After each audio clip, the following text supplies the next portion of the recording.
서부전선을 지키는 제3야전군사령부와 동부전선의 제1야전군사령부의 통합.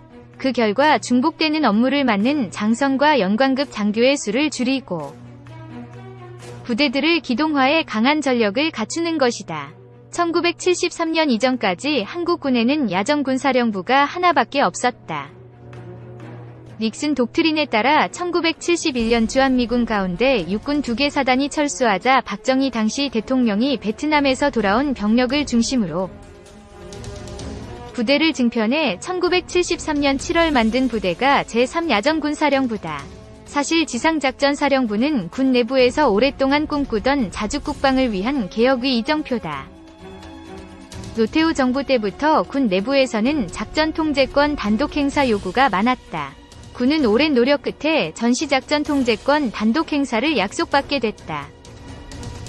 그 과정의 하나가 지상작전사령부 창설이다. 지상작전사령부는 한미연합사로부터 지상구성군사령부 GCC 위 임무를 떠안게 된다. 한반도 유사시 육상에서 적을 막는 책임을 져야 한다는 뜻이다. 문제는 과연 한국군이 단독으로 육상에서 적을 막아낼 수 있느냐는 것이었다. 이 때문에 지상작전사령부는 처음 구상이 나온 이후 20년이 지나서야 현실화될 수 있었다. 지상작전사령부가 당장 거느리는 병력은 8개 군단 24개 사단이다. 현역 사단의 대부분이며 한국군 병력 전체의 70%에 육박하는 규모다. 동아시아 최강의 화력을 가진 부대라는 제7기동군단이나 포방부라는 국방부의 별명을 그대로 보여준다는 5군단과 6군단 포병여단 등도 모두 거느리게 됐다는 점은 좋다. 하지만 일부 부대는 역사 속으로 사라질 예정이다. 동부전선을 지키던 8군단은 3군단과 중부전선의 6군단은 5군단과 통합된다.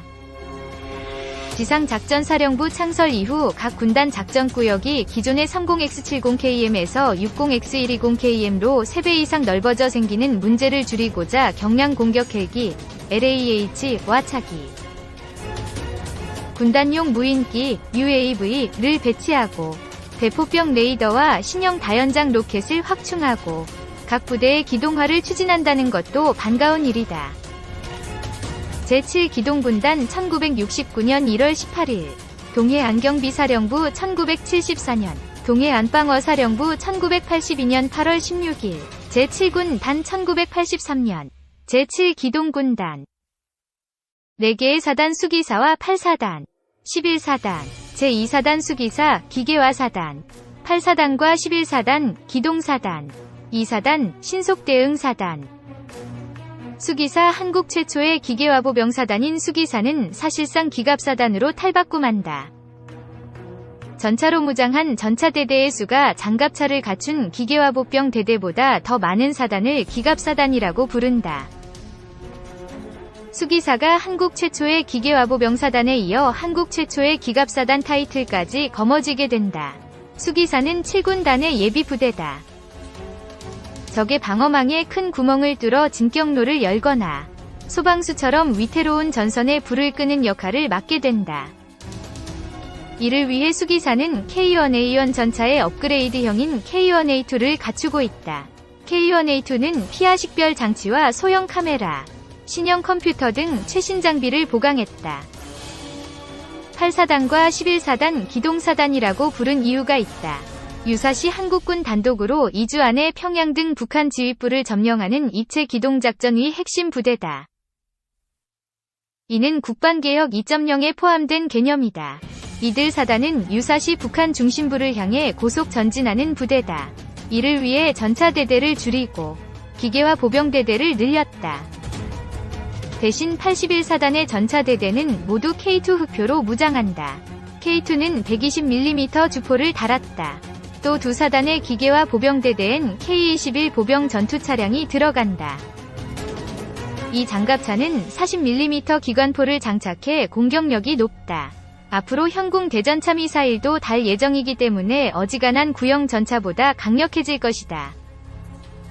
육군은 2개의 기동사단의 화력을 보강하기 위해 앞으로 신규 구매할 2개 대대 규모의 AH-642 아파치 가디언을 배치할 계획을 갖고 있다.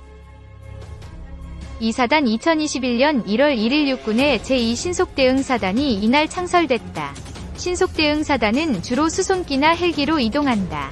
한국에서 사단급 규모의 공수부대는 이 부대가 최초다. 기갑기계화 부대로만 갖춰진 육군의 제7기동군단 아래에 2대 후방을 지키는 제2작전사령부의 작전 통제를 받는다. 한국 최초로 공중기동사단으로 변신하고 있다. 이 사단은 원래 보병사단, 노도부대였다. 기존 이 사단은 2019년 12월 해체됐고 대신 제2작전사령부 예하 특공여단 2개를 묶어 새로운 이 사단으로 탈바꿈했다. 제11기계화보병사단, 화랑부대으로 통합된 제20기계화보병사단, 결전부대, 위 주둔지인 경기도 양평에 터를 잡았다.